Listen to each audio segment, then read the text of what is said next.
Cross my heart and hope to die. Welcome to my dark side.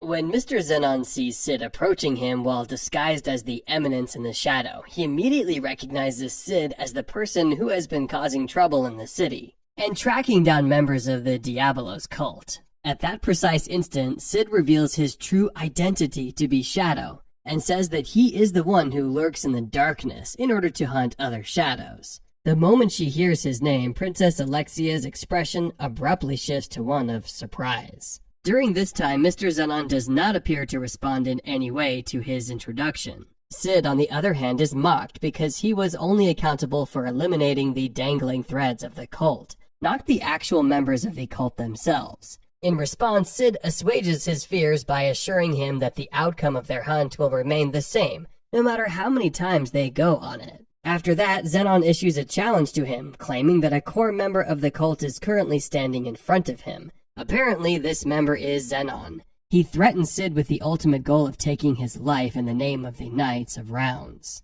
On the other hand, it appears as though Zenon has launched a particularly vicious assault on him as he charges at him. Surprisingly, he did not strike Sid, who had already moved out of the way and was now standing in front of Princess Alexia. Sid, as a way of subtly mocking him, asks to meet the alleged central member of the cult that he had been talking about, which causes him to be taken aback to the point of complete surprise. On the other hand, the Knights are having a difficult time protecting the citizens from the enormous and lethal monster that managed to escape from the facility. They fire a number of rounds at the monster, but it seems as though their efforts will be in vain because the monster slaps them out of the way, causing them to soar into the air as a result. They launch another attack at the beasts, this time executing a triple slash that cuts the monster's back in 3 places. On the other hand, in a turn of events that was completely unexpected, the monster is able to heal itself. As soon as the soldiers realize that the creature they are up against is not your typical monster,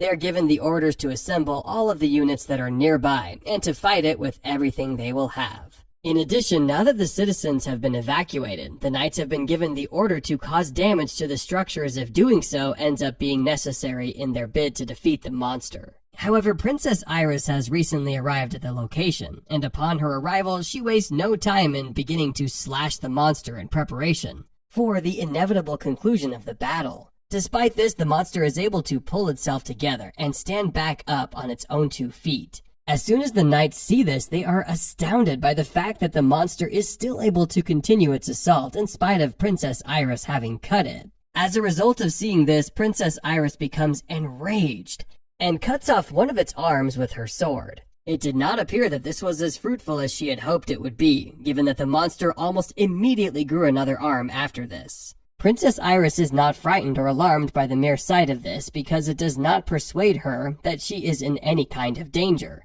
Instead, she has grown more resolute and is now of the opinion that in order to get rid of him, for good, she will need to dismember him and scatter his pieces around. Because she is going to continue to cause the monster more suffering if she keeps doing this, Alpha arrives just in time and is able to stop her. Upon first seeing the woman, Princess Iris is curious about who she is and asks. The woman responds quickly by saying that her name is Alpha.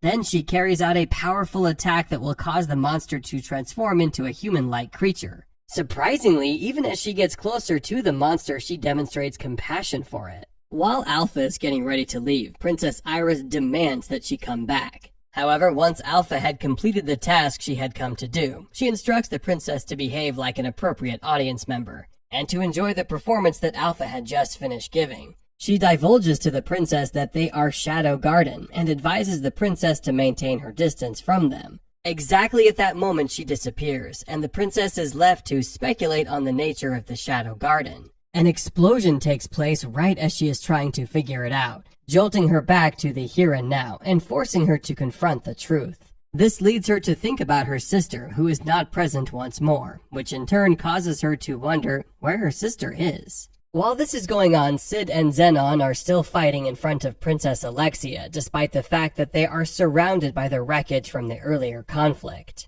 During the battle, Zenon begins to understand why the other members of the cult had underestimated Sid, which led to Sid's victory over them. Zenon casts a spell that he calls the Might of a Future Knight of Rounds. In an effort